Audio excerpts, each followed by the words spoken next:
बिल्कुल वीरू, देखिए निफ्टी की रणनीति की जहाँ तक बात है, पहले हम रेजिस्टेंस की बात करते हैं 23,850 से 23,925। आई थिंक ये पहला रेजिस्टेंस है। यहाँ पर आपका फ्राइडे का हाई था और यहाँ पर आपको 200 डे मूविंग एवरेज भी प्लेस्ड है। हाई मतलब हल्का सा ऊपर था, लेकिन 925 के करीब मान लेते हैं उसको। अगर ये क्रॉस हुआ तो बड़ी रेजिस्टेंस फिर आपकी वो दो लेवल्स 10 और 20 day mark, 23,980 10 day exponential moving average, 24,100 20 day exponential moving average.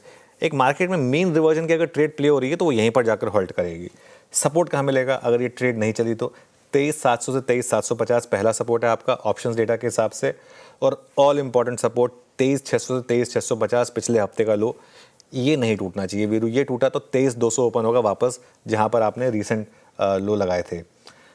मेरी अप्रोच क्या रहेगी? मेरे ख्याल से एक लीप ऑफ फेथ ट्रेड्स चल रही है इस समय मार्केट में कि 23,700 से 23,750 की जोन में बाय करें 23,640 के स्टॉप के साथ। ये एक लीप ऑफ फेथ ट्रेड है क्योंकि इस जोन में बाय करने से पैसा बन रहा है।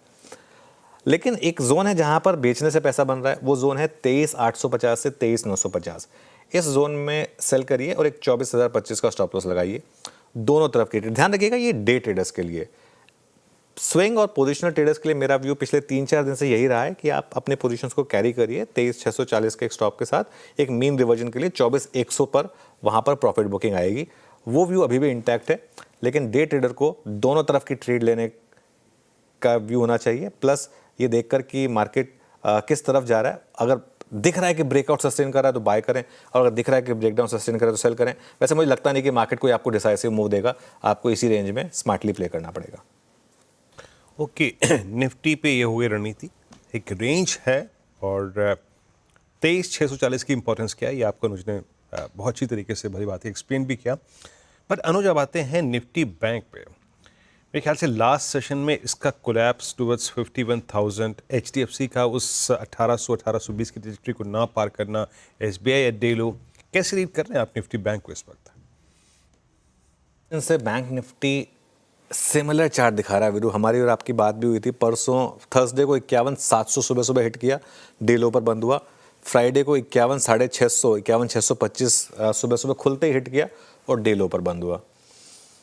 तो स्क्रीन तो ये कह रही है कि बैंक निफ्टी में अगर आप रैली में बेच रहे हैं तो पैसा बन रहा है, क्योंकि 2 दिन से ये हो रहा है कि पहले 15 मिनट में एक टॉप बना रहा है बैंक निफ्टी और फिर जाके डे लो पर बंद हो रहा है। अब ये 2 दिन का टेक्सचर है, अब यही रिपीट होगा या नहीं आज देख लेते हैं।